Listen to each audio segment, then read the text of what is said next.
All right, today's very special guest, my friend and former middleweight or super middleweight? Super middleweight and light heavyweight. Super middleweight and light heavyweight champion of the world and Notre Dame graduate, the great Mikey Lee. Mike, thanks for being here. It's great to see you. Yeah. What was your ring nickname? I never had one. It's funny. Right when I turned pro with Top Rank, people were trying to give me different names. I just never had one, man. And so I always say, like, if you have something in mind, let's run with it. Well, you had the Subway deal, which was a big deal. Yeah.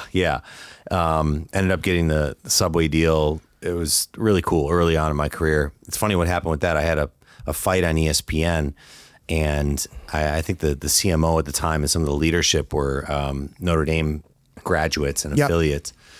So I said on ESPN, unbeknownst that anyone was watching, that I'm very superstitious, and what I used to do even in the amateurs before fights is I would go get a bite of Subway after weigh-ins. Because in the amateurs, like, you never know where, you're going to get food or whatever it is, and Subway's just always there. So they heard that, jumped on it, ended up having a meeting with them, and did 2 Super Bowl commercials and 16 total national commercials with them. It was pretty wild. It was like, dude, that's incredible. It was a fun ride. You know who had a deal like that is Dustin Poirier was on Joe Rogan, and Joe was teasing him about his Samsung phone. And Dustin was like, no, I love this phone. Well, dude, they did like a 6-figure deal with them. Not only that, they were like, just send us a list of anything you want. Refrigerators, washer, dryer, like everything Samsung. And I think he still has the partnership today. That's cool. I love when stories like that happen, because the best partnerships in this like sponsorship space are always those that are like organic and real. The audience can tell when it's organic and real and like, oh, this guy really uses that product. And the people that follow you will appreciate the authenticity. But grew up in Chicago. Let's get into it. What was your childhood like? It's like a therapy session. Hell yeah. Let's do it. I grew up in Chicago. I started boxing at the age of 8 years old. My dad brought me to a gym.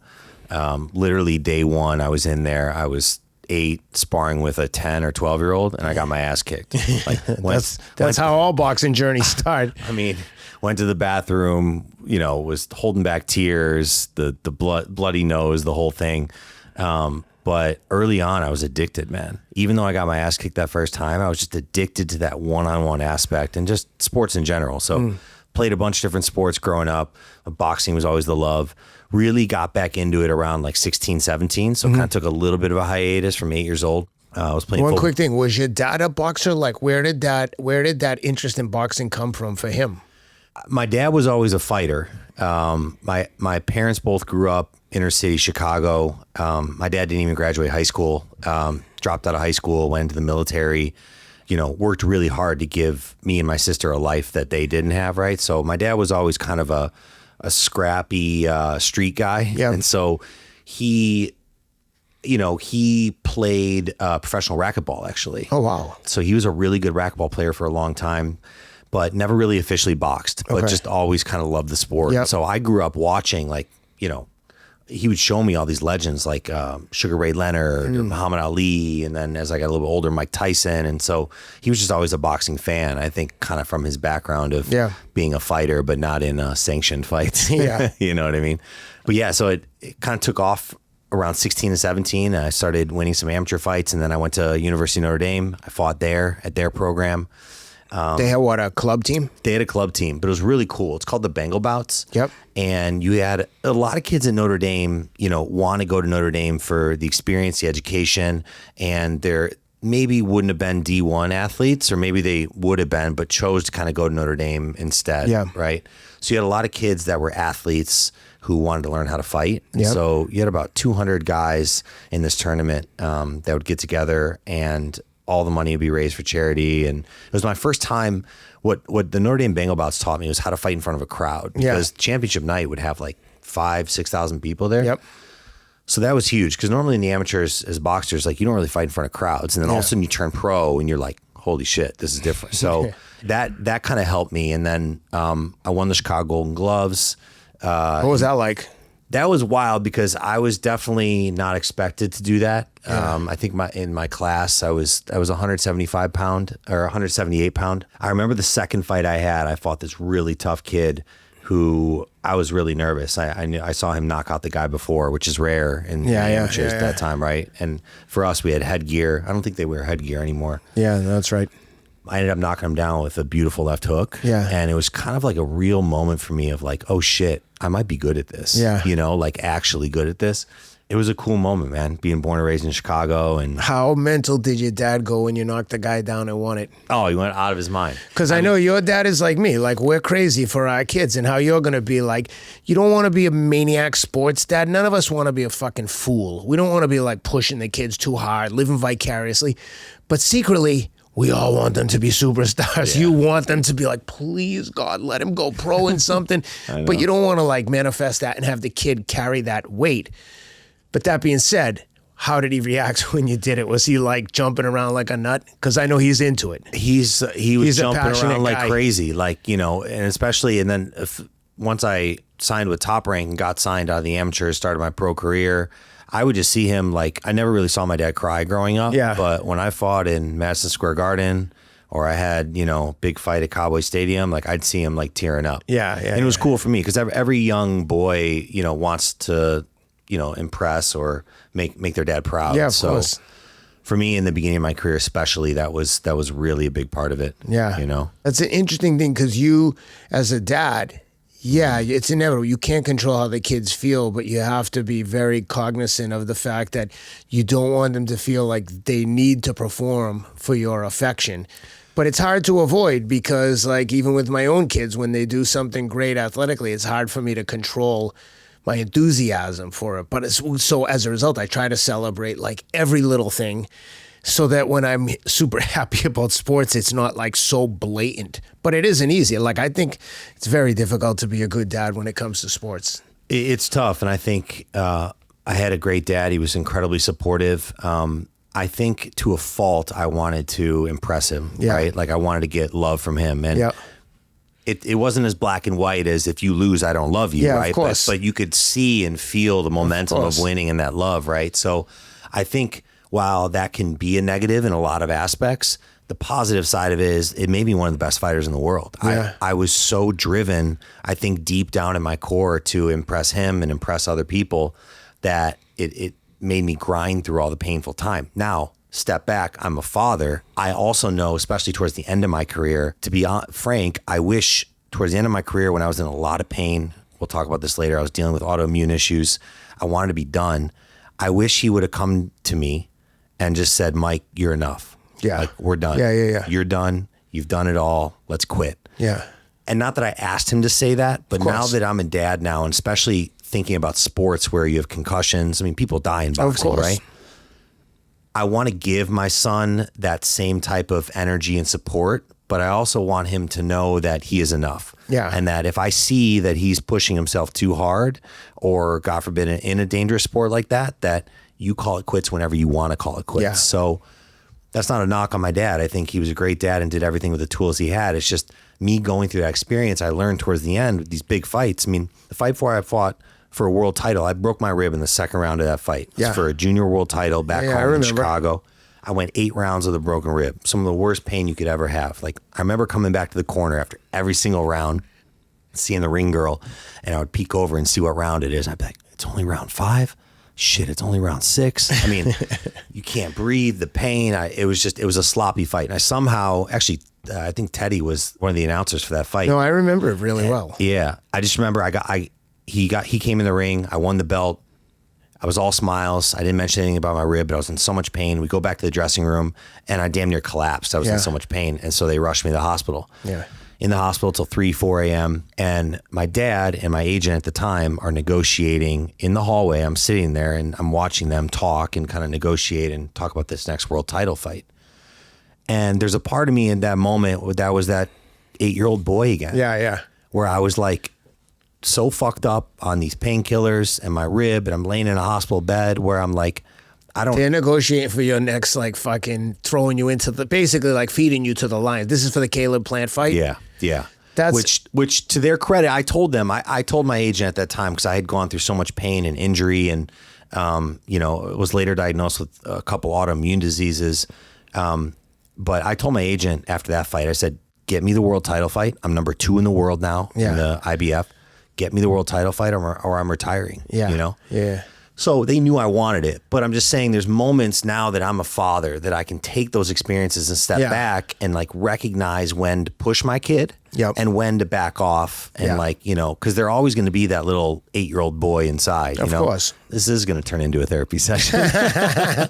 No, man, because that is a tough fight. And even when it was announced, I'm like, oh, he's in very tough here. Caleb Plant is like, compared to the guys that you had been fighting, was big step not up. one step. That was levels up from, and I mean, it's not a knock on you. You're talking about the best guy at that weight in the world, right? So, and I feel like there was like maybe 1 or 2 fights between that would have been like a more like, let me keep going, let me keep progressing because, I feel terrible the way it ended, and we'll get into it. But I was like, I always thought and never told you, like, I just hope you realize like what an incredible career you have, and don't put too much weight on that. Okay, you lost to the best guy in the world. It sucks, and there's no way around that.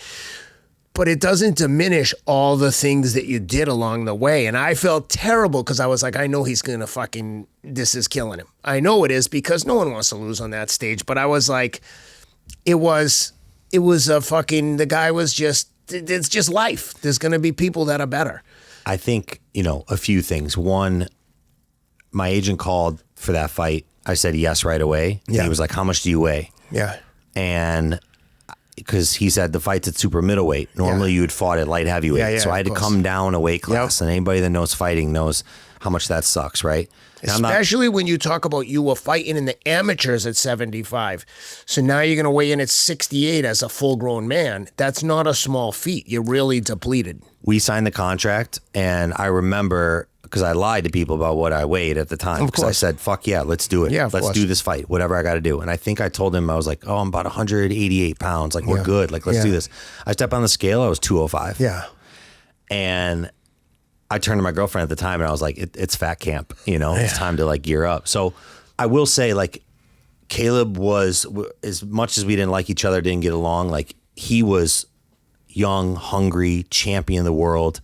And to be frank, and I wasn't honest about this until after I retired, I was really just kind of broken and dead inside because I'd gone through so much pain. And we had to take multiple days off in training camp because this autoimmune disease was just kicking my ass. You know what's crazy, dude? I could see this in the fight. Like, I could see this coming. I was like, something's off with Mike. Like, it's not right. Something's off. And I don't know what it was. Like, I was like, he's not scared, but something isn't right here. I was like, I don't really want to watch this. I just have a bad vibe, but let's go. Let's get it. Yeah. I mean, that's kind of how I felt. I'll tell you again, I had a really wild moment before that fight that I'd never had before. So here's how I'll articulate this. Early in my career, I was an animal, and I was like a dog. You have to kill me to beat me, right? And I knew that you had to have that mentality to get up to that elite status. Yep. When I started getting sick, which was towards the middle end of my career, and was later diagnosed with Lyme disease, all of a sudden I was less worried about, losing, and I was more worried about getting hurt. Yeah. So now I would come into fights saying, I want to win. I'm a competitor. I'm a champion. I'm top 10, top 5 in the world. Like, I want this, but am I going to the hospital tonight? Yeah. And so something really weird happened and came over me. It had nothing to do with Caleb in the moment. It was just like my body telling me, my soul telling me I had enough. We're taking the limo to the arena at the MGM Grand, and I get out, and right as you get out, you walk with your team, and the cameras are in your face. And I had this weird moment and like question that came across me, and it was, are you going to the hotel room tonight, or are you going to the hospital tonight? Yeah. And I think it was PTSD from my last fight when I broke my rib. That's a mind fuck to be going into the MGM Grand for a world title fight against a newly crowned, champion of the world. And once again, it wasn't Caleb, but I had to shake that and get into the locker room and be like, all right, let's do this. Yeah. I wasn't like scared of him. I was scared of what I knew I would put myself through. Yeah. And the ref ended up stopping that fight because I got knocked down a few times. And I think now I'm glad he stopped it because that's his job. But ultimately in the moment, I wasn't hurt. Yeah. Those are flash knockdowns. Yep. My legs were still there. I wanted to keep going, but I know that I would have kept going until I was in the hospital or died. Yeah. Like, that's just me. I would have taken too much damage. Yeah, no, watching it as your friend, I was like, okay, good, stop this. Right. Because I couldn't see anything that was like, the tide's going to shift here any minute. Well, my plan with him was he's so sharp in the beginning. Yeah. And even Canelo, Benavidez, when he fought all those guys and he fought Canelo after me, he's so sharp in the beginning. Yep. World class, especially at that age. Like, his boxing IQ off the charts. Yep. I knew as soon as I stepped in there, his boxing IQ would be great and his distance and timing would be great. His speed wasn't like anything I hadn't seen before, but his timing and IQ and movement was different. Yeah. My goal was to keep coming forward, show him I'm a dog, I'm stronger than him, break him down rounds 7, 8, 9 through 12. So I knew I would take a little bit of a beating in the beginning. Yeah. But when I got dropped a couple times, I was really surprised because I'd been hit by much harder guys, bigger guys in sparring and real fights. And I think, not to make excuses, because once again, he's a champion, but there is an element of I had to cut so much weight that your brain rehydrates last. Of course. Because I remember later thinking, dude, that didn't even hurt. Why am I on the ground? Especially the first round. Like why? And I do wonder how much is that. Also, you know, how much was his precision and timing and all that. But I knew I would take a beating in the beginning to make it up in the later rounds. So once again, I think Robert Byrd was our ref, and he's done multiple huge world championship fights. So and he's had some bad moments as well. They all have. but his job is to protect me from myself, because even though I had that moment where I was scared, once that bell rang, man. Yeah. Like, once again, fighting with a broken rib, like, I could have easily quit that fight, but fuck that. I'm going out on my shield. Exactly. And at some point, I'm 32. I think Caleb was 27, 26 at the time. Like, this sport is brutal, man. I was 22 fights in. My body and my soul was like, you're done. So when he stopped the fight, you could see I was really upset because I wanted to keep going. But also, Ken, I had this weird feeling of relief. Yeah. For like the first time in a decade. Yeah. Because I knew I was going to be done, win or lose that fight. I was like, I told myself, even if you win this fight, retire as champion, because I can't go to the hospital anymore. And I want to hold my kids when I'm 56, you know, and I was worried about the concussion stuff. So I had this sense of relief as I stood up, and I went back to the dressing room. I was bawling my eyes out, crying. I told Julian Chua and Jamal Abdullah, my trainers, I was like, I'm so sorry. They're like, for what? And I was like, I feel like I let you guys down. I was more sad I let them down. They were like, you fought your ass off. You didn't let anybody down. You went 21-1. You had a great career. Look, guys, I'm not interested in complicated routines. Not in my training, not in nutrition, not with anything I'm putting on my face. The standard is simple. Is it clean? Is it purposeful? Am I actually going to use it? That's Wild Roman. All natural skincare for men. Simple, effective routine. Grass-fed tallow and botanicals. No synthetic fillers. No parabens, phthalates, sulfates, or synthetic fragrances. And the scent is right. It's masculine, grounded, only fragrance with natural essential oils. It's built around your morning or evening shower routine. The face routine is straightforward.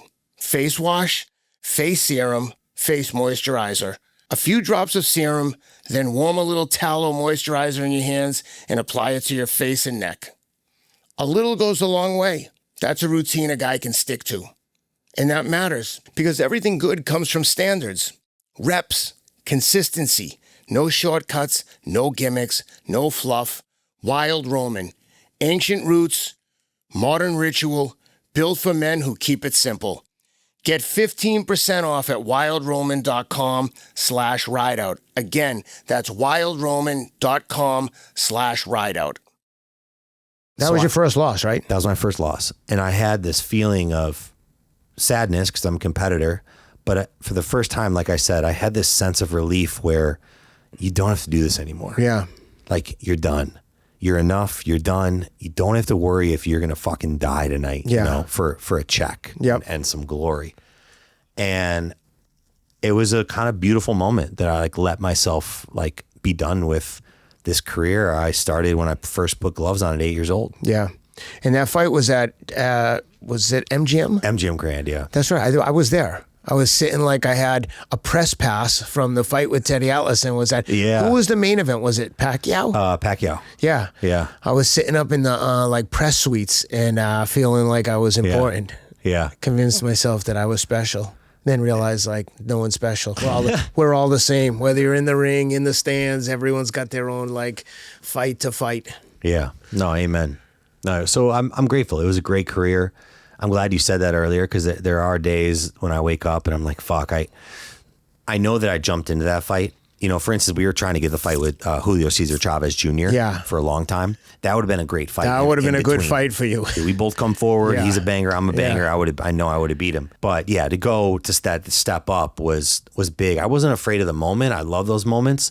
I was more just kind of like beaten down, like I said. Yeah. No, I know what you mean. Yeah. I could see that. But at the end of the day, you had one loss, you had won some junior world titles and had like the best experience possible as a fighter, and got out of there with like all your faculties and having awesome memories. I just wouldn't, if I were you, let that one blemish like cloud the entirety of like the body of work, which was awesome. Like, it's a dream come true to win all those fights. And what was it like fighting in a Cowboys stadium? That was cool. That was I was on the HBO undercard for Manny Pacquiao versus Joshua Clottey, and you feel like an ant walking into that stadium, right? Because I think they had 70,000 people, which is a lot, but in Cowboys Stadium, I hate watching fights in those huge stadiums, because it's like you're watching two guys fight on the 50-yard line from like the nosebleeds. Like, you might as well be watching at home. Yeah, I know. But that's actually, I got a funny story with that. I got I think a second round knockout. It was early in my career. All my friends, my buddies from Notre Dame, family came out, because he's like, oh, you're fighting at Cowboys Stadium. It was like maybe fifth fight of my career. And I'm in the dressing room after the fight, kind of like showered, whatever. And this guy comes over in a suit, real big dude, intimidating. He goes, "Are you Mike Lee?" I'm like, it depends who's asking. What's going on? He goes, "Mr. Jones would like to see you." I was like, "Jerry Jones?" He's like, "Yeah." I was like, "All right, let's go." I told him, I said, "Can I bring my buddies?" And he like looked around. I had like 10 people with me. He's like, "All right, come on, let's go."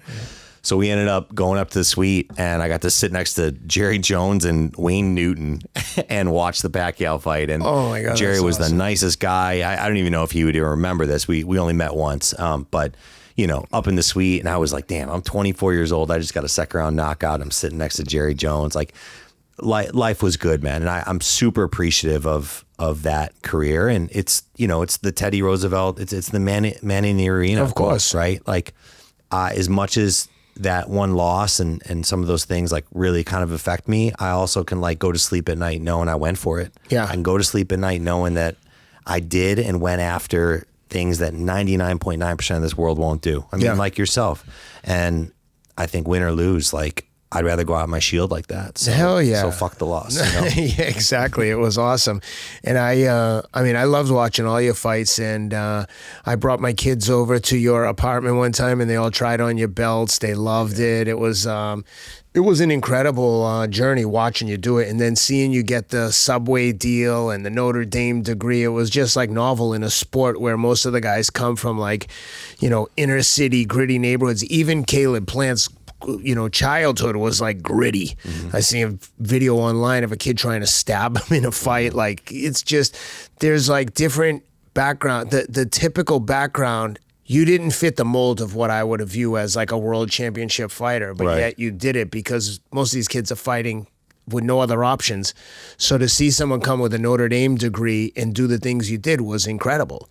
I appreciate that. I think I really do credit that to my dad, because although he taught me so much and he was very involved in my life, both as, you know, a human, a young man and an athlete. And he just always instilled that grind method in me. So like, even though I had the Notre Dame degree and I was lucky enough to come from a better background than a lot of guys I fought, like, I didn't feel that way. Yeah. Like, that's kind of the thing about sports. Like, when that bell rings, dude, I don't care. You're black, white, purple, what you're, like, we're here to see who's the best. Two guys with two fists. That's it. Let's go. And that's why everyone, like, I heard this analogy, I think Max Kellerman said this, but like, if you're standing on a street corner, right, and there's 4 corners, and at every single corner, someone's playing a sport. Yeah. These guys are playing basketball over here. These guys are playing baseball. These guys are playing hockey. But on this corner, 2 guys are fighting. Who's everybody watching? Exactly. Right? There's a natural human instinct. I don't know if it's from the gladiators or what it is. When 2 people are fighting mano a mano, there's a respect for it because people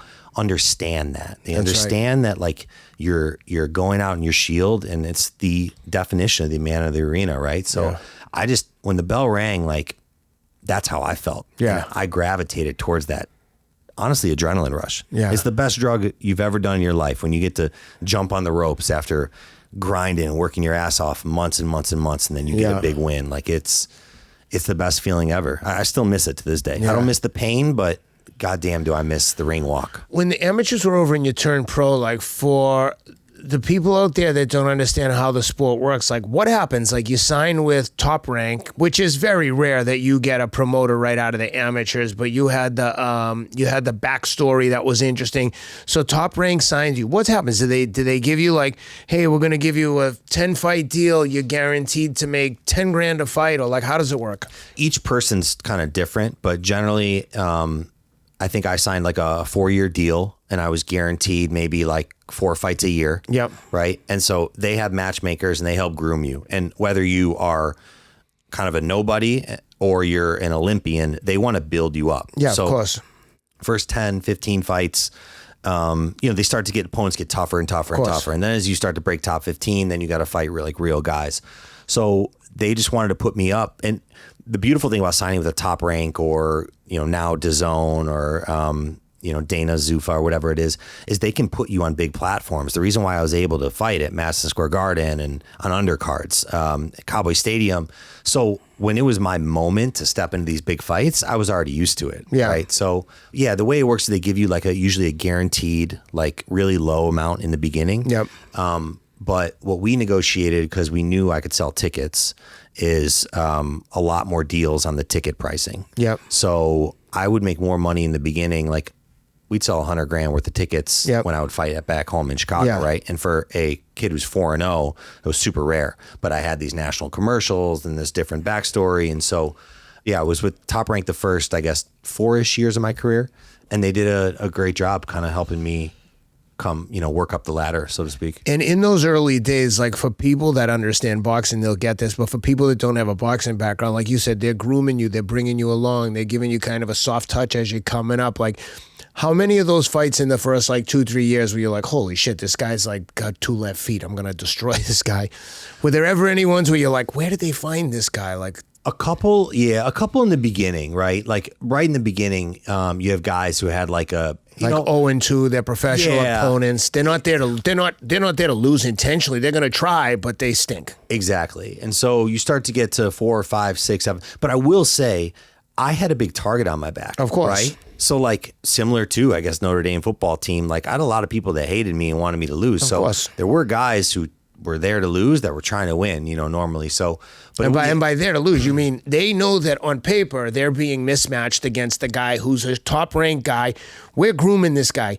We think you stink. You want this fight? And the guy says, yeah. And then he goes in and he definitely does his best, but he stinks. Yeah. But you can still get someone who's like, you guys think I stink? I lost my first fight. I don't have a promoter. No one's grooming me. They're just throwing me in with what they think is feeding me to the lions, but I got different intentions. So they're there. They're definitely trying to win. The matchmaker sees something in them that's like, he's a perfect opponent, meaning I don't think he can be in the ring with Mike in the early days. Yeah. And that's what happens, whether you're Canelo, Floyd, like all these, that's how you kind of work your way up in the beginning. So yeah, I mean, but no matter what, like, it's the same thing in MMA. You're not going to get a guy who has tremendous potential. I mean, once you get to the UFC, I will say, you can be in there with a savage the first fight. There's much less grooming, but by the time they sign you at the UFC, they know there's real talent. They don't sign in the UFC, unlike in boxing, not that those guys that are opponents are signed, but once you get to the UFC, that pool is deep. The like guy who they might have the least ranked, he's still a fucking cage fighter. Like you got to be careful. Yeah, more 100%. So than like early days in a boxing career. Totally agree. And I think, it sounds cliche, but like one punch can change anything. Exactly. So also fighters go into it knowing like my reputation's on the line. Yeah. Everything I worked for is on the line. So like, I never took anybody lightly. No, you There can't. would definitely be times when like I'm like, all right, I'm gonna beat this guy. Yeah. I actually thought that every single fight, but moments with you were like, all right, you know, this guy's kind of got no shot, but I never took him lightly because I always knew one shot could fuck up all my dreams. That's right, because you're still in a boxing match with a guy who, whether he stinks or not, he's still throwing punches every day, every week. One shot that gets through, you can get knocked out, especially at the weight you were fighting at, 175. Like, Exactly. that's not like, for a boxer, that's a big guy. And that's the thing that I think that boxing needs to learn from UFC. UFC, for some reason, in their culture, in the fandom, they tolerate a few losses. Exactly. They don't really care. Look That's at right. Justin Gaethje. How many? He's got like 13 losses. Oh He's my got God. a lot. I don't know what it is. Could you but imagine a 13 loss guy fighting the best in the world for It a might world not be title? 13, so I don't want to be like Yeah. attacked, but he's got enough losses. But not only that, he's been knocked out. He's been like, Sure. you know what I mean? Like, And I'm not taking away from Justin Gaethje. What I'm saying is like styles make fights. And, That's right. and Floyd really changed the game with this because and not necessarily for the better. not necessarily for the better. He changed the boxing game to where having that zero after your record was everything, right? Yeah. And it changed kind of the culture to where, okay, if a guy had a couple losses, now it wasn't as exciting. Yeah. Versus like, let's see if this is his first loss. Yep. And somehow UFC has gotten around that, which I think has created much better cards. Like Yeah. generally UFC cards, like we were just talking earlier, the DC card The White was House stacked. card, yeah. The entire card was Yeah. stacked.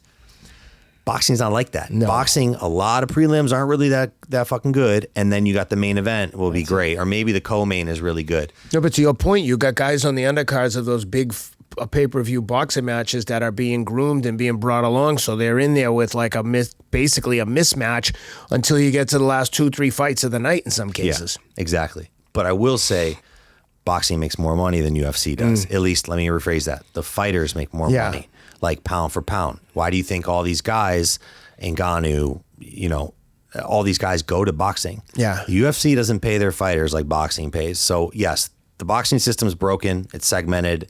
In a lot of ways, it's corrupt. But you know, Very corrupt. Canelo Alvarez making $150 million Yeah. in one night. No one's doing that in the UFC. Yeah. John Jones, he is the GOAT. What's Yeah. he making? What'd they say, 10 million plus probably some kickers and stuff? Yeah. Dude, Caleb Plant probably made 10 million when he fought Canelo. Yeah. And I guarantee you more people know who John Jones is than Caleb Plant. So Yeah.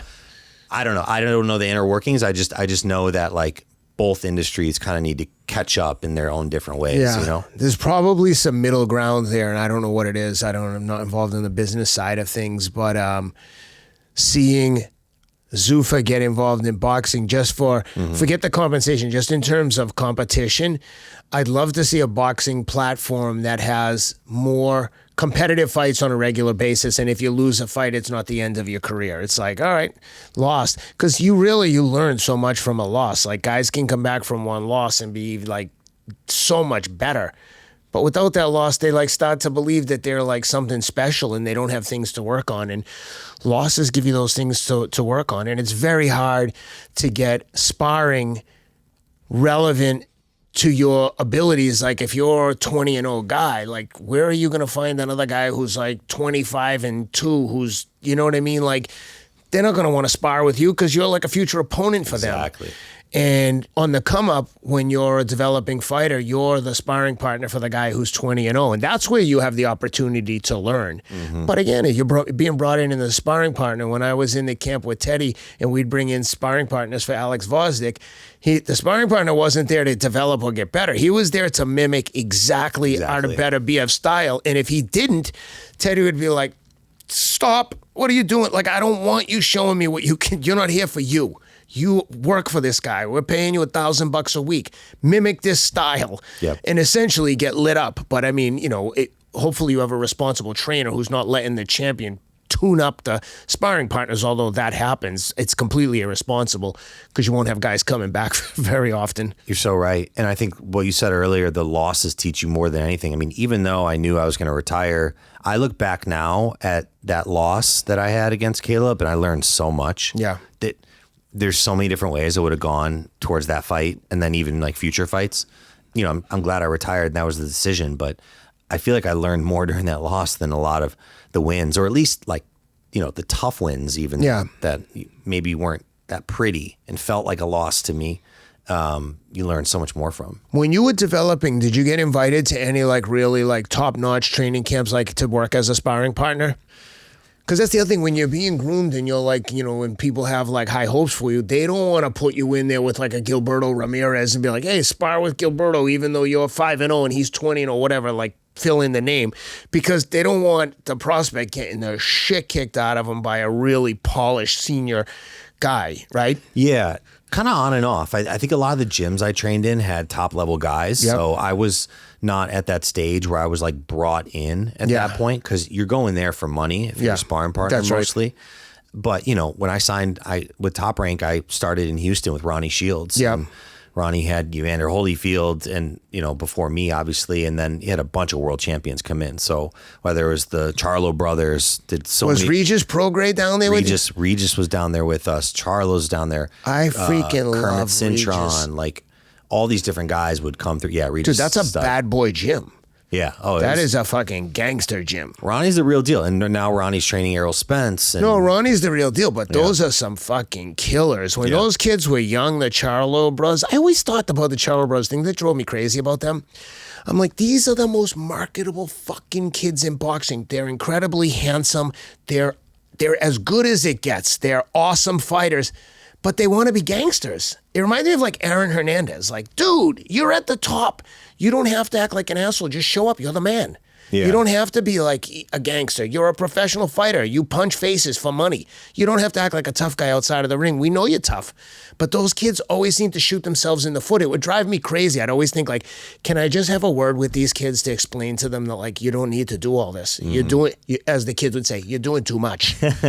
Right? Yeah. I was always closer with Maul. In fact, I drove down to Houston to see everybody and watch Maul train, and me and him grabbed dinner and kind of hung out and talked about the old times. He's got another fight coming up, actually. He does? He's the co-main event with Errol Spence when Errol Spence fights Tim Zhu. Really? That's a good match. If that on paper should be a good match for Errol, but if he can't get it done there, it's not a good sign. Yeah, he's 30, Errol's 37. But but after that last fight against Crawford, it's hard to imagine him having a fucking good fight. I mean, he got fucking demolished. But once again, boxing really coming down on and demonizing people for their losses versus their wins. Errol Spence is a world-class talent. 100. Incredible fighter. Agreed. But he has this stain of the Crawford loss and how he got beat so bad. However, Crawford is generational all-time great. He's one of the best that's ever lived. One of the best who ever lived. But when you get, I mean, he got punished. He got... Sure. I mean... Like, I love Errol Spence. I hope he does really well. I just think that kind of loss is like you said, you got some flash knockdowns. You got out of there, didn't really take much damage. Errol got damage from pillar to post. Well, he came out of there in fucking pieces. And he had that car crash. The car crash, I think, is what really was the first step towards the end. You absolutely see guys, as much as they don't want to admit it in the fighting sports, once they've had a knockout or some damage, they're changed. 100%. They're never exactly the same. Right. They're never the same. Roy Jones, perfect example. Sure. Once he got knocked out, he kept getting knocked out. It was sad. Yeah. Because before he got caught by, who was it? He lost to Antonio Tarver. He got knocked out by a couple guys, but it was just sad to see. But once that fast twitch goes, when you're relying on athleticism, like Teddy Atlas used to say, like, yo, when you're getting away with things you shouldn't get away with because you're athletic and age catches up, and all of a sudden that split second reaction where you're pulling back in a way you shouldn't, and you normally get away with it and crack them on the comeback, all of a sudden those shots are landing. And when you don't have your hands up and you're out of position and get hit by a big shot, it's lights out. Yeah, no, 100%. You know, coming up in those type of camps around those type of talent and working day in, day out, you know, I got my ass kicked in the beginning, like for sure. Oh, so you were working with all those kids? Oh, yeah. Right off the bat. They threw me in the lion's den. It was great, you know. Also, I thought I was the shit because I was killing it in the amateurs. It's my top rank, and here I am with these killers. Also hungry, and so... Were there any other white kids there? Well, Danny O'Connor. Oh, yeah. A Boston guy who I want to actually introduce you to. We spoke a little bit about. But no, I mean, I just, once again, like I said, when the bell rang, I never really like cared. But yeah, I mean, given the sport, I guess there's a lot of time in between rounds when you're in a boxing gym. Yeah, for sure. And if anything, I had to like prove myself more. Definitely. You know? I never really like thought about it, but yeah, I mean, most gyms, I was usually, you know, the only white guy there. Yeah. Yeah. But it's interesting.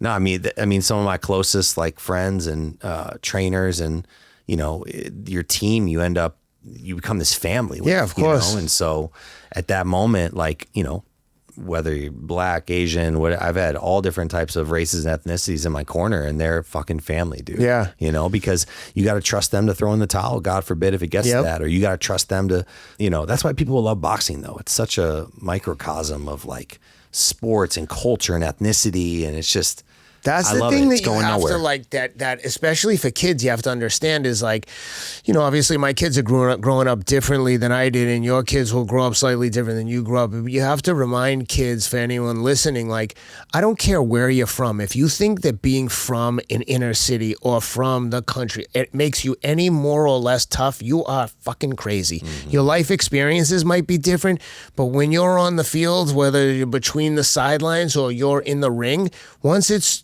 me locking eyes with you, it's me and you. And what you've done and who you are, none of it matters. Right now, what matters is heart against heart, skill against skill.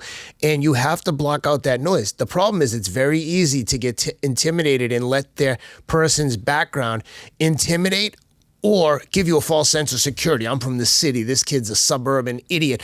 Like guys who would come in to fight you. Oh, this is a white kid from Notre Dame. He's got a degree. He doesn't have to be here. I grew up in the projects in Chicago. Like, I don't care where you came from. At the end of the day, a punch is a punch. And you can't influence what's in that guy's heart. And if someone's a dog, they're a dog. Mm-hmm. And going down there to that gym, though, those kids, they've convinced that they're the dogs. And they were probably like, oh, look at this soft guy. We're going to get him. Yeah. And Regis is down. Dude, Regis Prograis is like one of the best guys I ever met in boxing. That guy has an incredible backstory, but incredibly well read, super crazy intelligent, not books, not the traditional like academic scholar, but very curious, very intelligent, boned up on everything. When I was in LA, Regis would be like, yo, I started, I've been free diving. And I'm like, oh, really? And he's like, yeah, I don't know if he said he went spearfishing or he wanted to try it.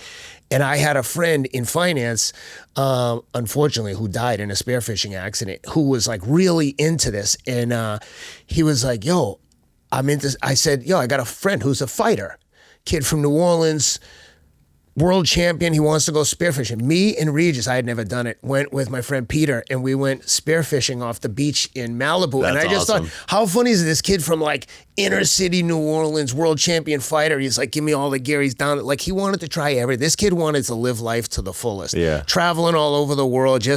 But if you talk to him, you'd be like, oh, this is like a fucking city kid. Mm-hmm. But just incredible, like, one of those examples of don't judge a book by its cover, because he is incredibly dynamic. He just fought.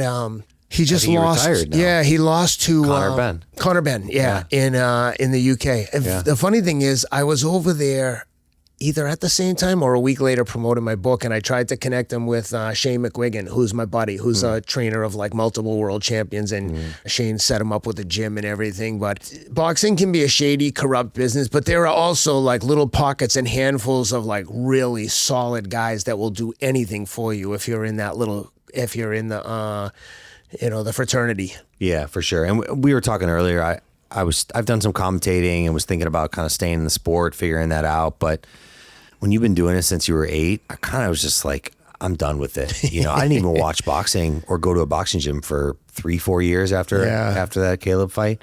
Not because of the loss, but I was just like, man, I just need something else in my life.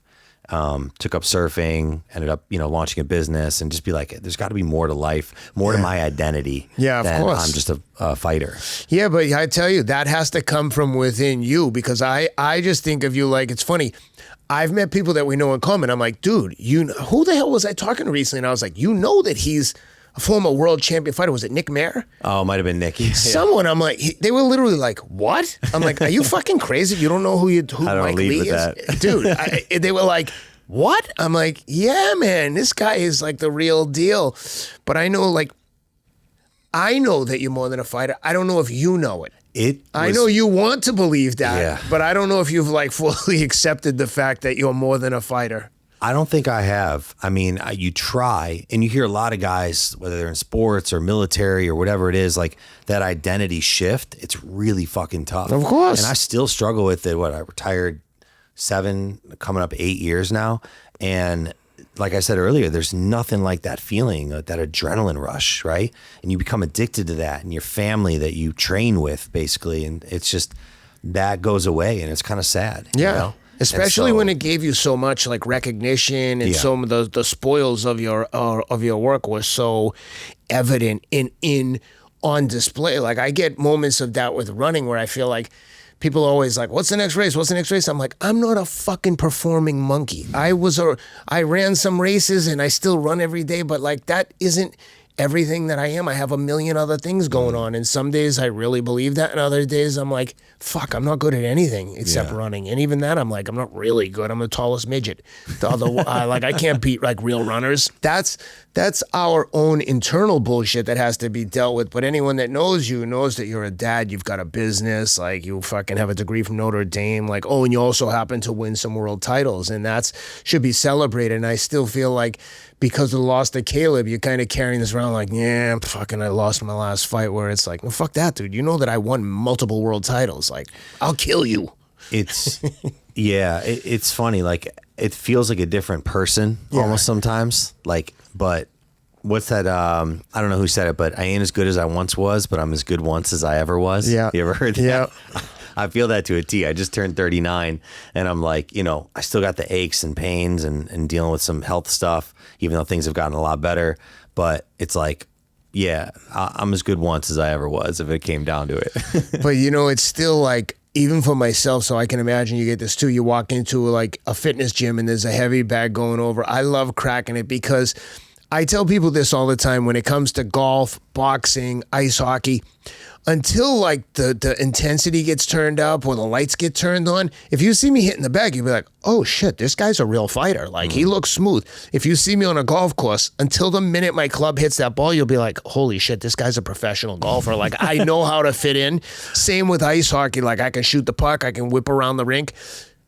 When the whistle blows and the intensity gets turned up, I'm like exposed of like, I'm just not as good as everyone else. But when I see you hit the bag, I'm like, it must be cool to walk into a gym and just start throwing punches and have the like people be like, what the fuck? Because you can see instantly when someone knows how to hit a bag. Yeah. And there's someone who's hit it because they took 6 Taibo classes and someone who's actually like face punches coming back at them. It's funny you say I've told that to my friends and people a lot of times about fighting. Like you give me 3 to 5 seconds, I'll know immediately if that person can fight or not. Exactly. And they hit a bag. It's kind of like shooting a basketball a little bit, right? Yep. I'll know immediately. And when people don't know fighting, they're like, what are you talking about? How could you tell? They're like, even if someone looks so clean on the mitts, there's just these little things I can tell, like a real fight. No, they don't have it. There are about 10 billion mitochondria in your body right now. Most people never even think about them.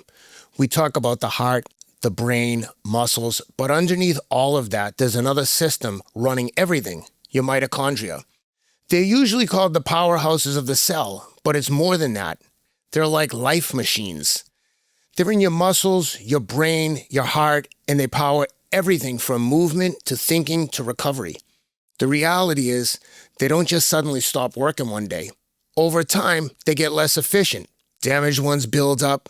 And your energy, your strength, your recovery, it all starts to shift. That's something I pay very close attention to. Because if the foundation isn't there, none of the rest of it matters. That's why I added Mitopure from Timeline. It's built around urolithin A, which supports your body's ability to clear out and recycle damaged mitochondria so your cells can work more efficiently. For me, it's about supporting how my body works underneath everything else. Not doing more, just making sure the system is working the way it's supposed to. Because when your cells work better, everything works better. If you want to support your energy, your strength, and how you age, go to timeline.com/rideout and check out the different supplements from Timeline. I love the longevity gummies, but they also come in capsules. Timeline.com/rideout for all your mitochondria support needs. Boom.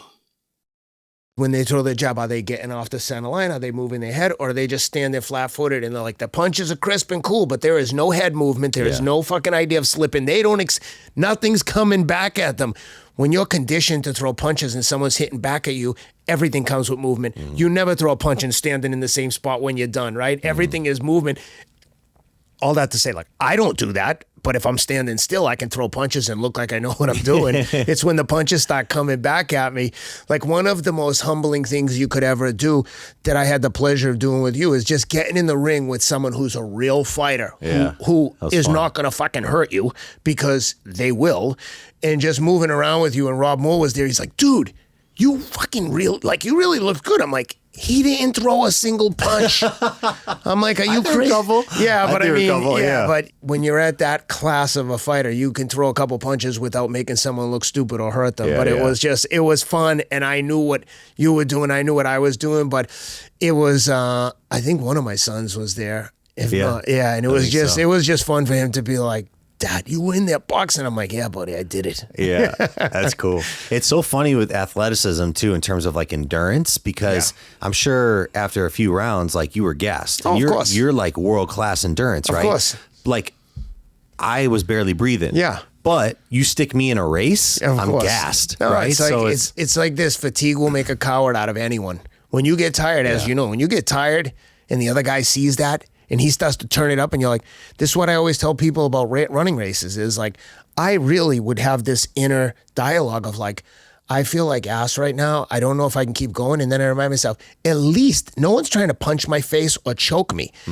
Because I've been in the ring for amateur fights and have done a little bit of grappling. And when someone's trying to hurt you and they sense that weakness, it just gets so much worse. Their confidence goes up, you're withering. And that's why they say fatigue will make a coward out of anyone, because you'll look scared shitless.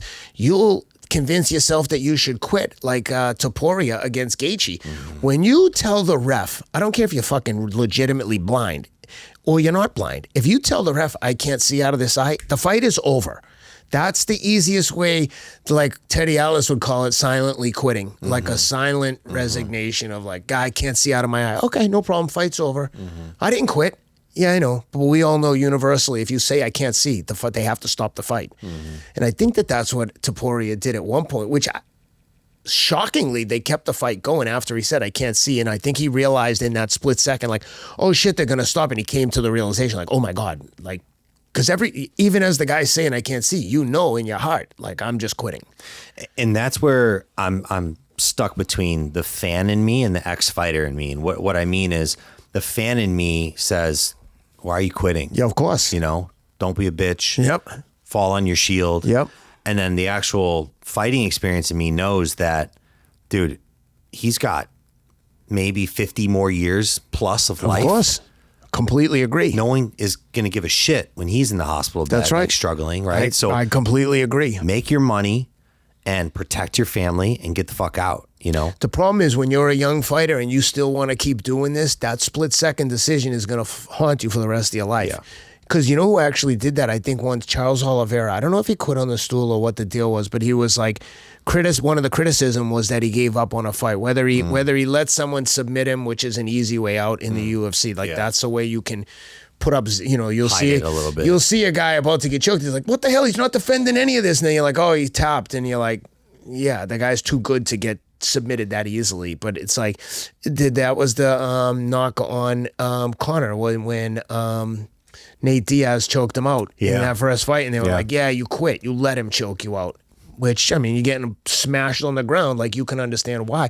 But that stain is going to linger with you, whether it's justified or not. But Charles was able to come back from it, win a world title, and be like feared as like one of the top dogs. It's a very rare thing. But again, back to your point about the UFC, is like, you get a new chance. You get a fresh start every single fight in the UFC.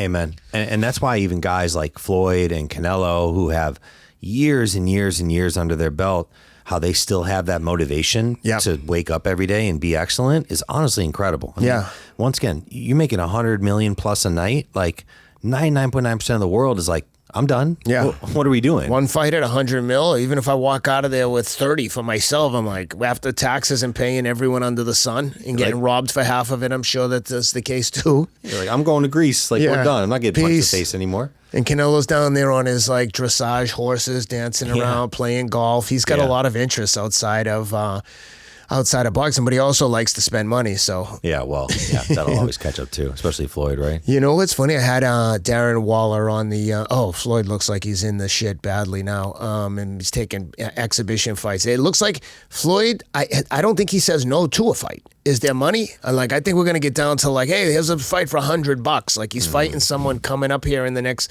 couple of weeks in somewhere overseas. Right? Yeah, yeah. But then isn't he supposed to fight Pacquiao in a real match? Oh come on, like. Why are they doing this to us? Like, I mean, why'd they do Tyson versus Jake Paul? It's like if people are going to watch and pay, they're going to do it. I don't mind entertainment, but there's a part of it that's sad. But the highlight of that Tyson Paul fight was when they interviewed Tyson. He had his ass out in the locker room. You're like, guys, what are we doing here? Guy's like 60 years old. That was more exciting than the actual fight itself. Too funny. But Darren Waller was on the show. What an incredible story. Kid goes to the Ravens, got a drug problem coming out of college, fails all his drug tests. Long story short, gets kicked off the Ravens, goes home, living with his parents. He's bagging groceries at Sprouts. Literally. That's his only job he can get. Goes back to the Ravens practice squad.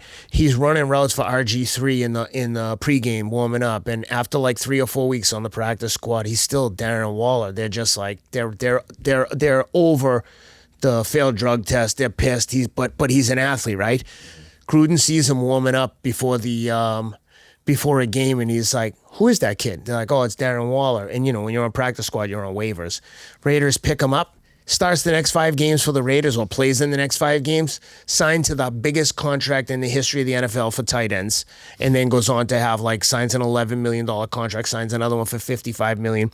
And I ask him, what did you do with the money? You're like, because, you're going from the league minimum and now you get a $2 million signing bonus, $11 million contract.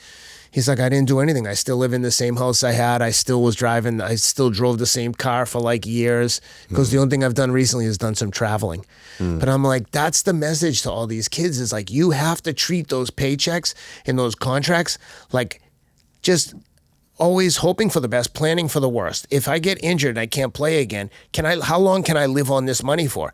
If it isn't 50 years, okay, no problem. It's unusual if you could. What are you going to do for the rest of your life?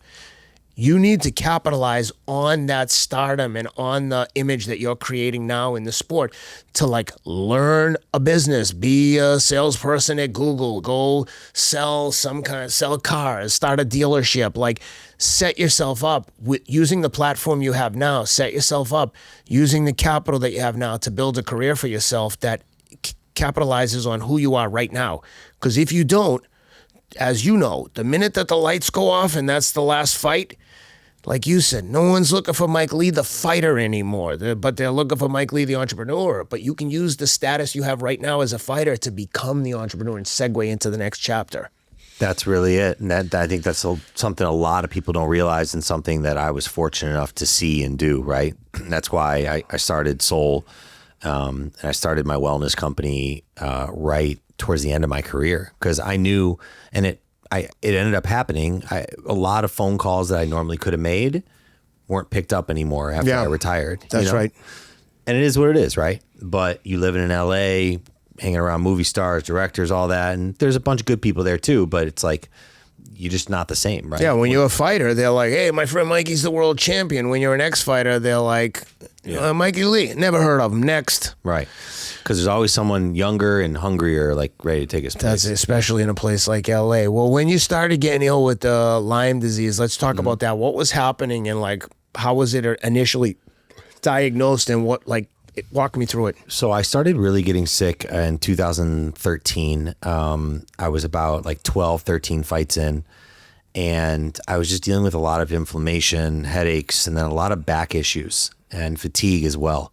And at the time, we went to all these different doctors all over the country. I was diagnosed with ankylosing spondylitis at first, which is an autoimmune disease that affects the spine. That was a misdiagnosis, but unfortunately I was on Humira and injecting myself with Humira and taking methotrexate for years, and which only brought down my immune system, made things worse. I later was diagnosed with Lyme disease, which we figured out that, and then mast cell activation syndrome, known as MCAS. That was the right diagnosis. The problem with most autoimmune diseases is they are misdiagnosed or undetected for years and years, because in the traditional Western medicine system right now, they're either surgery or pills, right? And so I was lucky enough to see some of the top doctors at Northwestern, Mayo, like they were bringing me around everywhere because I was out of the ring and I wanted to get back in. There was a moment, it was interesting. I was out of the ring. This might've been in 2012, and I was dealing with really bad headaches too. Never used to have headaches, and I didn't have like a really bad fight or anything that kind of preceded that. I went to this place called the Diamond Headache Clinic, and I was in that hospital for, I think, like 10 days.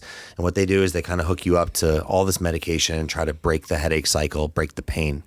So I'm literally in this hospital bed in this facility for like 7 days, right? And I'm watching my Subway commercials on TV. And it was like such a wild moment of like, what is happening? You know, I'm a young 25, maybe 26 years old at that time, seeing my commercials pop up. I've got, IVs hooked up to me. I'm scared. What's going on? I clawed my way back to a fight. I started getting better. And what I really started doing, and we'll talk about kind of the company I started as a result, but what I really started doing was taking my health into my own hands. Unfortunately, if you have autoimmune diseases, Lyme disease, whatever it may be, you have to go to functional medicine doctors and you have to start taking your health into your own hands, because at one point I was on 8 different medications. And I knew number 9 wasn't the answer for me. And so I dialed back everything that I did, from sleep to stress to plant medicine. I started really looking at, okay, I know these tools, and sometimes they work, sometimes they don't, with a lot of side effects. What else is there for me? And it's really how I kind of educated myself and discovered this world. And I ended up getting back in the ring almost 2 years later. I had my comeback fight on NBC Sports, national TV in Philadelphia. I fought another undefeated fighter. Ended up getting a 6th round knockout. I broke his jaw. And I remember we went back to the dressing room after this, and I should have been like on cloud 9, right? National TV. I was the co-main event, huge knockout, another undefeated fighter. And I felt dead inside. Like, it was the first time in my career that I didn't feel that like adrenaline rush excitement. I felt like, oh, that was okay, on to the next one. And the rest of my career after that just was never the same, which culminated up to the world title fight of just years and fights of being like, every other fight being like, am I done? What am I doing? But the money kept coming. Yeah. The fame kept coming, hanging out with Mark Wahlberg on movie sets and like, how do you, and the purpose, and how do you say no to this? Yeah. It led me to starting Soul CBD, and then now Out of Office, and learning about cannabinoids, CBD, THC, just other mechanisms that could help me with pain, because I was straight up addicted to the tramadol and to the oxy. Like, it took me a long time getting off that, and lorazepam. Yep. Those are brutal drugs. The benzos are the worst. Took me a long time, painful to get off of it. And it wasn't until I discovered like natural alternatives that it really kind of blew me away, to where I was like, okay, there's a time and place for Western medicine. Anybody that says that they'll just sage the disease away is crazy. But there is a huge aspect that Western medicine doesn't look at: your mind, your spirit, your diet, your nutrition. And that's the world I had to dive into as well. And I currently, am in right now as I continue to work on my health and get better and better.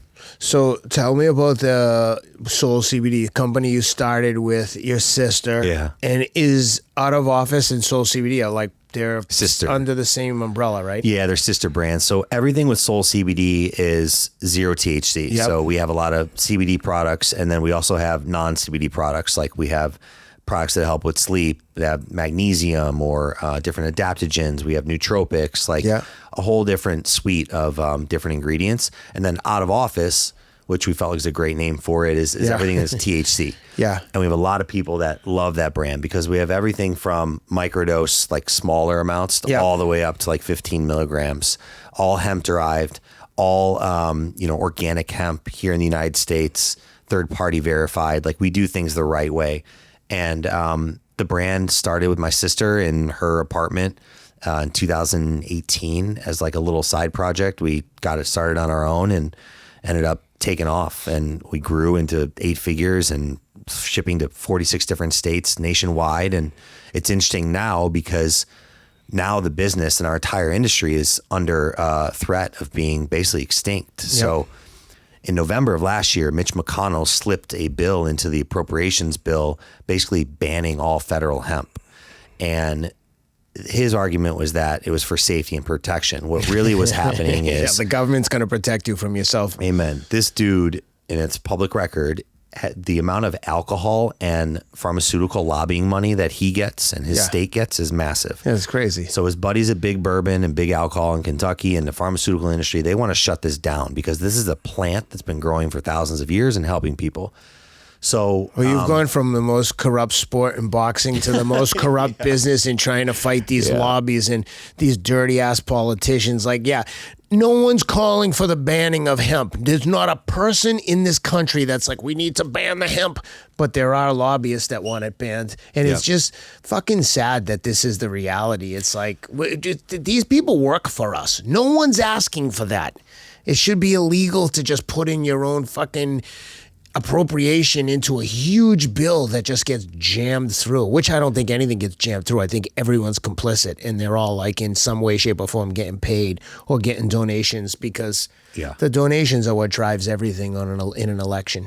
You know, quite frankly, it's not something that you can patent. It's not something that Big Pharma can come in and create, the next GLP-1, right? So the government and lobbying dollars not going to be behind it, but to go from something that's helping veterans, ex-athletes, moms, dads, people with pain, with anxiety, with sleep, to get off these opioids and all this crazy pharmaceutical stuff that really fucks people up, to go and completely abolish it is just so backwards. Yeah, exactly. There needs to be regulation. We're all for that. Like I said, everything we do at our company is third-party lab verified, GMP compliant, organic hemp farms. Like, we do things the right way. But the FDA needs to come in and clean up a lot of the bad actors. Yeah. But just like prohibition, like, adults are adults, and I would argue Andrew Huberman is huge on it. There's no benefit to alcohol, man. None. Right? And so cannabis and hemp, like, there are major benefits to it. Even though, people can label it as a party drug. So I'm obviously even if you do it. want to label it as a party drug, what's the difference between weed and alcohol? I have no problem with either of them. Like, if you want to smoke weed, you should be allowed to smoke weed. Same with drinking. Like, hey, that's your business. Mm-hmm. And I don't even think it's, like I said, I don't think there's a person in the world that's like lobbying politicians to please ban hemp or please ban alcohol. Is lobbyists and big corporate interests. Where were the marches? Where did you see the marches of people upset about hemp? Exactly. And if they were probably funded by some other lobby. 100%. When's the last time you've seen an organic march that wasn't funded where there's a big march downtown? It's just got announced. How the hell are there 2,000 signs printed in the same exact ink? Mm-hmm. Right? It's crazy. And bricks stacked up. It's madness. It's like we're living in a simulation. And if you point it out, you're a conspiracy theorist, a racist, and a Nazi. I'm like, no. I'm asking the question, like, who printed the signs? Where'd they come from? It's kind of sad. We're working with lobbying groups, and we're hopeful that we can do something by November, because November 12th is when all this happens and the shutdown happens, whether it's an extension or a new bill or amendment. But being part of these conversations and lobbying groups, and probably can go out to Washington, D.C. and try to help some of these groups as well, talking to some senators. You kind of see how dirty and shitty things are in Washington, D.C. Like, I don't care if you're red or blue. It's sad, kind of the state and how much money affects it when you have, once again, everyday people who are taking something that is not addictive, not toxic. There's no toxicity levels to this. You can't overdose and die, right? Yeah. Unlike alcohol, unlike Tylenol, exactly. Unlike ibuprofen. That's all down the street. Yeah. And it's just asinine. And so we're still fighting the good fight. We have a lot of products that are not THC that will still survive this, but it's tough enough to grow a business with just your blood, sweat, and tears all on your own, and let alone then the government comes and kind of slaps you in the face. Yeah. So I've noticed that even when I've been in LA recently, just in paying attention, it seems like dispensaries, like even in like Venice, California, there were a bunch of dispensaries on the main drag. Now they seem to all be going. Is the like weed industry like getting lumped up? Like, it just seems like there were a bazillion dispensaries and weed brands, and now it just seems like a ghost town. All-time lows. I mean, it is, right? And it's not because of demand. It's really because the taxing system behind it. Yeah. And the Trump administration is said that they're pro-hemp, pro-cannabis in general. We'll see if things kind of go through. But, alcohol sales, for instance, are being eaten up right now and at all-time low. And a big part of that is because the younger generation is turning to alternatives like cannabis drinks. Yeah. Like we sell a really good 2.5 and a 5 milligram THC beverage. And it's a nice little kind of like replacement. It's like a replacement from that extra drink, so to speak. And whether all these liquor stores are reporting that anywhere from 10 to 15% of their sales now are THC beverages. I promise you that the sales numbers for the alcohol decline are going to like exponentially increase to the downward. My kids, I have a 16-year-old and a 15-year-old. I've told this story before. I've never once heard them talk about anyone drinking at a party. They've never had a drink at a party. When I was 16 years old, like we would drink, not like we were raging, but like that was what we did on the weekends. Yeah. We would drink at the park. We'd drink and go to I played football. We'd go to the basketball games, let's go drink and watch the baseball game.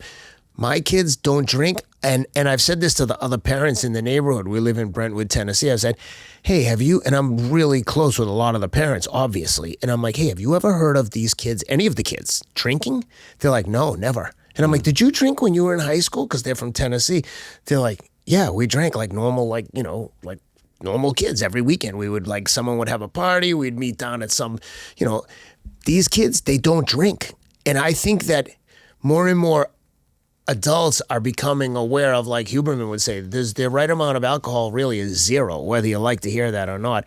And I just had David Millar on here, who's an ultra runner, recovering drug addict, hardcore drug addict, and he's studying medicine. He wants to be a doctor. He says that there's still in the textbook right now, today, that they're teaching doctors that the appropriate healthy amount of alcohol is 2 drinks per day. Jesus. 14 drinks a week? Come on, man. He then writes to the professor like, yo, I think that this is a mistake, and here's all the studies suggesting it, but it says it in the textbook, and the doctor's kind of like, yeah, it just takes a little while for like the textbooks to catch up to the literature and blah, blah, blah, blah. But the point is, I think that snowball is going to continue to gain momentum and get bigger of like, there's no benefit to drinking. All you have to do is, and I'm not like pounding the table and telling people don't drink. Like if you're an adult, like you're only getting to run through this simulation once. Do whatever the fuck you want. Like there is no denying if you wear a Whoop or any fitness tracker, if you sleep for a week or 2 without alcohol, then have a couple drinks before you go to bed and tell me what happens to your resting heart rate, your heart rate variability. Again, I don't care what anyone else does, but if you think that that's adding to your lifespan or adding to a healthy lifespan, you're fucking lying to yourself. And yeah, okay, maybe it relaxes you. If that's the case, you probably need to do some mental health work more than mask your feelings with alcohol. And I'm like guilty of it myself. Yeah. So, in the past, but I just think you're going to continue to see that. And I'm not suggesting like, oh, weed's the answer. But if you're going to make alcohol available for people to deal with their, to treat it, whether they treat it as a party drug or a therapeutic tool, no problem. But why vilify THC? Like, I just don't get it. Same exact type of experience. Yeah. Different experience, but same type of, like, end result. You're trying to, like, get relief, whatever that looks like to you. I know, but at what cost, right? So if people want to drink, they can drink. Like, I'm not here to demonize alcohol, but like you said, it's like, why go after THC? And it's all because of money and lobbying. Yeah. I mean, we've done studies, like small cohort studies. We took about 100 people that all had Whoop bands and gave them our sleepy gummies. Yeah. And it was incredible. We had like over 85% of them that had better REM scores, better deep sleep scores. Really? Like attributable data. What's in the sleepy gummies? So we have 2 different kinds. One is sleepy on the soul side, and that has melatonin. It has CBD, and it has CBN in it. Yep. CBN is a cannabinoid that helps with sleep. none of those are psychoactives. Those I think that's the one that you sent me. I think the it is. purple ones? Yeah, purple. I love them. Yeah, they're great, right? Yeah. And then we have our out of office side, which is THC. Yeah. And that has blends that are better for sleep on the THC side. Yep. Like that has indica, that has CBN, CBD for people that like to get a little bit kind of extra punch. Do you ever have people like try the out of office? Because I think that one of the dangers of edible THC, and I've said this, like I've been in dispensaries before out of curiosity, and I've said to the guys, like, why package it to look like candy? It pisses me off. I'm like, dude, this is so obviously marketed towards children. Like, I don't need, if I'm buying THC edibles, I don't need it to look like Skittles. I don't need it to basically be Starburst with a couple different letters, but it's packaged the same way. Like, don't be so fucking irresponsible and you won't have people coming after you. Market just like you would like a supplement or a cigarettes. Put a warning on it. Like, don't be a fucking child. We know what we're buying. Stop trying to make it look like something it's not. It just pisses me off. That's exactly it. It's like we're back in third grade and, you know, 1 or 2 kids in the class ruin it for everybody else. And that's what you're seeing. So there needs to be regulation. The point I wanted to get to is if you don't know what you're doing and you take too much edibles, you are in for a very, very bad experience. Sure. Like a life-changing bad experience. You're not going to die, right, but you are about to have like several hours of very, very uncomfortable fucking situation. Yeah. And that scares me because like if you knowingly, if I knowingly take 10 or 20 milligrams of THC and I'm like, oh no, I'm an adult. I know, oh my God, I have got to like lock myself in my bedroom and just ride it out. Ride it out. But do you guys ever have, now that you're in the THC, now that you're in the THC business, I'm just curious, do you ever have people call up and be like, you son of a bitch, I took 3 of your out of offices and my husband has been a crazy person for the last 12 hours? Not really, because actually not at all.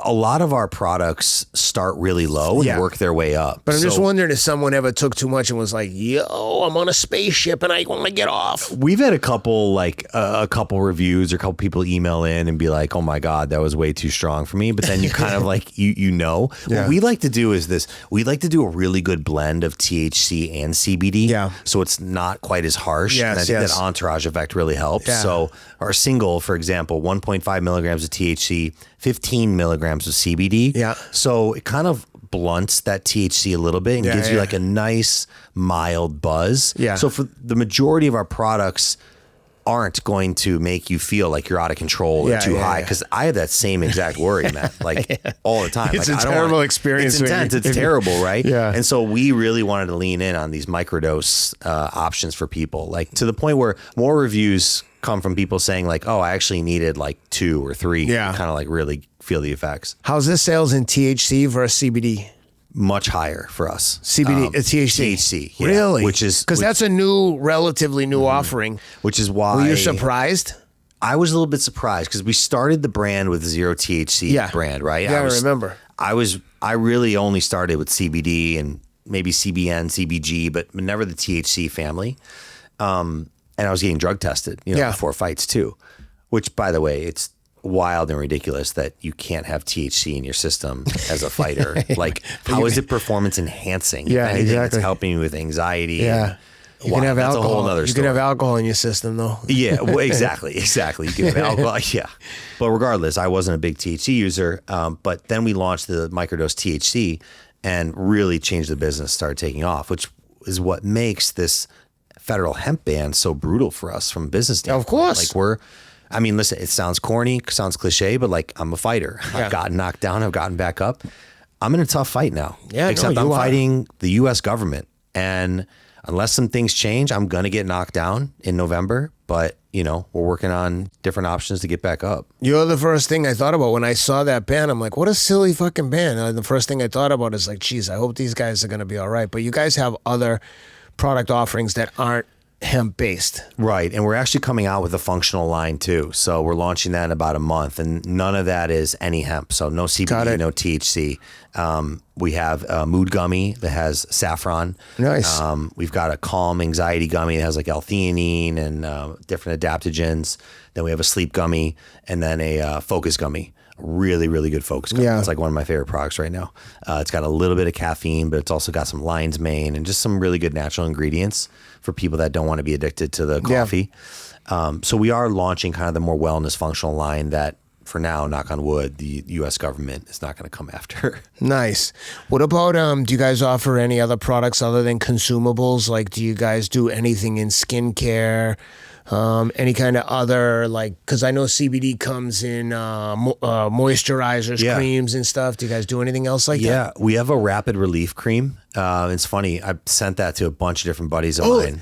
So subconsciously, I think that's what I was thinking of, because I remember, and you even send it to my friend Abdi Rahman, the 5-time U.S. Olympic runner. Yeah, that's right. I've used that. It's like one of them was mega strong though, but was good because I liked it. I used to use it on my calf muscles if they would get really tight. Yeah, awesome, man. Yeah, dude, it's not one of our best sellers, but our pain cream is so efficacious, man. I used it throughout my training camp. Yeah. I had a bunch of buddies that played in the NFL, like big lineman dudes who would use it, loved it. There's no THC in it, just kind of CBD, menthol, eucalyptus, bunch of other stuff. That's what I liked really, was the good. eucalyptus and the menthol, like really like brought some heat to the area. Yeah, so that'll stay alive. But I mean, that actually just ran out of stock. Recently, it was so popular. But we'll just have to pivot into categories like that. Nice, dude. Did you guys end up raising any money for that, or did you guys bootstrap the whole thing? We bootstrapped until we took on one angel investment, and then I actually bought that investor out entirely. So we ended up taking over the company, and now it's just entirely a family business. Nice. Oh, that's awesome. And on the personal side, you got married. Got a 2.5-year-old little boy named Luca. Luca Happy Lee. for you, dude. I love seeing your content with your son. Yeah, it's awesome. How do you think about that with the internet? Do you worry? I worry sometimes about putting my kids out there, being a little posting bit of a my kids on public my figure. internet. Yeah, on my social media, my kids now are at the age where I can ask them if they want to be on, right? Because the youngest just turned 11. But no, it's something I think about. But at the end of the day, what am I trying to hide? Like, these are my fucking kids. I'm proud of them. One thing that I will say, their protection. One thing I will tell you is that I hate pet peeve is people like being exploitative with their own kids. Like, look at my kids. Oh, for sure. I post pictures of my kids when I'm training with them and stuff, but I have to ask them. Typically, I mean, not every single time, but my wife listens to this podcast, so if I'm being inaccurate, I'll hear about it. But I try to be very cognizant and conscious of their opinion, especially with my 16-year-old daughter. But for the most part, like, it's novel to her, right? Her friends think of me as like an influencer, right? They but yes, there's a fine line. You don't want to be too, like I said, exploitative. And in terms of, though, a bigger concern is children having access to social media and phones themselves and the internet. I mean, just think about this. When you're younger than me, but when I was a kid, if you wanted to watch porn, one kid in the neighborhood might have had an old VCR tape that you needed a VCR player, a gigantic TV. Like, you weren't just like, holy shit, what? I mean, until I think I had sex with a woman, I was like, what's going on down there? I was like, I think this is what's going on. But there was so many unknowns. Yeah. Now, the thing that makes me uncomfortable for children now and for the future generations is this shit is so readily available that I have 3 boys. I have said to them, because they all have phones, but they're very restricted, which I'll talk about in a minute. But I have gone through the history and seen them looking at porn. Someone Googles from one of the phones, naked girls. You know what I mean? And then I'm like, who did this? And there was one phone and it was hard to prove, but they were all paranoid. And, but because of that, it's normal kid stuff. But what I had to say to them is and goes for all kids, guys, listen to me. And I have serious conversations with them sometimes. I said, I'm not trying to make you uncomfortable, but I know it's going to. But I'm just telling you, when you get to the point where you're having this kind of interactions with women, this is not how people have sex. Right. What you're seeing in a porn video is not the way that you treat women. Without getting too descriptive with them, I'm look, when you have someone that you're partners with and you're both into something, whatever you're into, but this is not in general how you meet a stranger. Yeah. And this is not the way it really goes. This is like watching an action movie and thinking now you're Superman and you can jump off the roof. Yeah. This is actors. It's uncomfortable for them to hear. It's uncomfortable for me to talk to them about. But the truth is, the internet makes everything so accessible. Like, my wife was going through one of their like AI searches recently, and I'm just like, oh God. It's just like, so now all of the apps on the phone are turned off, and it's a fine line, right? You don't want to be like protecting them like they're fucking Fabergé eggs. But at the same time, I'm like, they just don't need access to some of this info. Yeah. So they have most of the apps turned off so they can't access, very limited access to social media, because I don't want to be a monster. But I'm also, like I said this in a social media post recently, like, I'm raising my kids the way I think I should. You raise your kids the way you think you should. Like, I'm not out here trying to fucking recruit super strict parents, but I'm also not looking for input from people I don't know. Like, I'm doing what I think is right. Well, yeah, and my guy's in diapers, so thank God I don't have to worry about that. But what's scary to think for me is, like, I mean, there's a good chance that my son never drives a car, which is wild. And my middle kid, my middle son is 13 years old. He's like, we have a golf cart. He's like, I don't want to drive. Refuses to drive it. Yeah. Like, literally refuses. It's crazy. It's kind of scary to think what type of devices and access he'll have in 13, 15 years. Like, and to be fair, would you rather be on the fucking road with, if there's 20 cars and 10 of them are being driven by someone under 20 years old, would you rather those be self-driving Teslas or the kids? We have Waymos in Austin everywhere. I fucking love it. I do too. It's so much safer. My daughter's getting her driver's license in 2 or 3 weeks. She'll be 16 in July. I just leased the entry-level Tesla with the full self-driving, every bell and whistle that you can get. And, you know, initially she's like, I want to drive. And I said, perfect. You can drive this car. But if you get nervous or you get in a jam, because I remember driving myself, you get in a like nervous situation in a city or at an intersection and you're not sure what the rule is here. If that happens, you can push the button. As long as you put in the destination that you're going and you're not on the brake, you can push the button and the car will drive itself. Yeah. And dude, it gets better every day because it's training itself with AI. So with the Tesla self-driving, if anyone hasn't tried it, it's like magic. You can sit in the car. I mean, I wouldn't advise someone go to sleep, but you could literally sit in the car and get a shitload of work done, and this Tesla will drive you wherever you gotta go. I've never seen it make a mistake in the like couple of months that we've owned it. I've never had to have, and like when my wife had to intervene or something, because now she drives it all the time instead of her big giant SUV, unless the whole family's in it. Yeah. But for a new driver, I almost feel like you should be credited on your insurance. Sure. Because that thing's gonna have far less accidents than a new driver. Yeah, and it's only getting better. Every day it gets better, right? Because it's being trained by every other Tesla model in the world. It's just the advancements are coming are incredible, but also super, super intimidating and scary. The idea of like 10, 15 years, like robots doing everything, building a house where they just show up in 3D printed, like, I don't know, maybe I'm crazy, but what's going to be cool is the advancements in medicine. Oh, right. Dude, these AI models, I think, are going to figure out a cure for cancer, especially when you add in like CRISPR, gene editing, all the stuff that David Sinclair is working on, and the guys up at Harvard, and all these like longevity clinics. Listen, when I talk to like my in-laws, for instance, about this, they're like, I think they're like, I'm like, I'm convinced that like people like you and I might live to 200. Sure.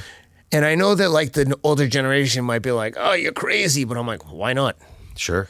I would have said it was crazy that Elon Musk would be launching a rocket every single day, putting satellites in orbit and then landing the rocket, launching it again, back, forth, or that a car could drive me anywhere I want to go and I don't have to touch the wheel. What I really want to see happen is those the new Tesla robo-taxi. They say they're going to be like 30 grand. You can buy one and just like turn it loose on the street. I don't even want it for that. I just want to have I just want to have like, imagine if you had a Waymo that was like 30 to 50 grand and it was just for your family use, so that every time the kids had sports practice, anytime they had a game within a like 4-hour radius, I could be like, guys, get in the car. Or they just order the car. Tesla, when you're not in your robo-taxi, it's out working. And when you need it, you're like, yeah, robo-taxi, pick up the kids over here, take them over here. Really? Oh, I didn't know that. Dude, I don't even think it has a steering wheel. But it's a robo-taxi. You buy it, and like theoretically, I think that the thought process is someone would buy like 10 of them, sure, and turn loose their own fleet. They basically Airbnb, and they pull up onto a charging pad, wireless charging pad, and park on it, and it charges that way. And it knows when it needs the charge and drives to a local charging station. Yeah, imagine. That'd be great. I want one just to drive the kids around. Yeah, exactly. Any parent out there with adolescent kids will tell you, like, one of the most difficult things is driving kids around. I hate being an Uber driver. Yeah. I don't want to drive myself anywhere. Yeah. But who are you going to trust? That's right. The most valuable asset. Exactly. It's like, who's driving them? That's right. Like you said, if you've taken a Waymo or been in a self-driving car, you know they're pretty flawless, and human error is the cause of most accidents. I do feel weird in them, though. I'm not going to lie. Oh, yeah. Like, I think it's like anything. I got to get over it a little bit. I'm sure the people that took the early commercial airplane flights felt nervous, too. Yeah. Yeah. Right? Think about that. Yeah, it's true. Well, Mikey, I really appreciate you coming here. I love you, brother. You are much more than a fighter to me. You're my entrepreneurial hero. You're doing it all. Successful dad, family man, entrepreneur, world champion fighter. You've done it. You're living a life, and I'm waiting to see you on the paddle tournament. But when you're ready to step up to the big leagues, I do have a ringer in town here. That's my main That's my main paddle sport ringer, and that's Eric Decker. Okay. If you see Eric Decker play paddle, I'm like, he played baseball at Minnesota and football, and then obviously played in the NFL. But when you see this kid on the pickle court, I'm like, how is he beating me so handedly? Super athlete. Next time I come out, then we got to play. Yeah, you got to play him. Now I got to see, like, let's go. I'm ready to make, like, betting on, like, racehorses. Awesome. Yeah. Well, again, Mikey, thanks for coming and doing this, man. Really appreciate you. Thank you. And thanks everyone for tuning in. Check him out on Instagram. His business is called Soul CBD and Out of Office. Awesome guy, awesome cause. Mike Lee on Instagram. What's the official one? At official Mike Lee. Official Mike Lee. Check him out. Thanks for being with us, guys. Boom. All right, guys. I hope you enjoyed that conversation as much as I did. Please take a quick minute to subscribe to the podcast wherever you're listening. This is a new show, so subscribing makes a huge difference. Please also take a minute to give it a review and leave a comment on Apple Podcasts and on Spotify. You can also subscribe and leave a comment on YouTube. Again, this is really important for us, especially now since we're just getting started. Please also check out all of our sponsors. They make the show possible, and honestly, I love and use every single product we talk about on the show. You can learn more about me, this podcast, and also find links to purchase my upcoming memoir at theothersideofhard.com. My new book is called Everything You Want Is on the Other Side of Hard, and it comes out March 10th, available everywhere you buy books. Or again, go into theothersideofhard.com. There's multiple links there where you can find all the retailers carrying the book. Thanks a lot for being with us, and we'll see you next week.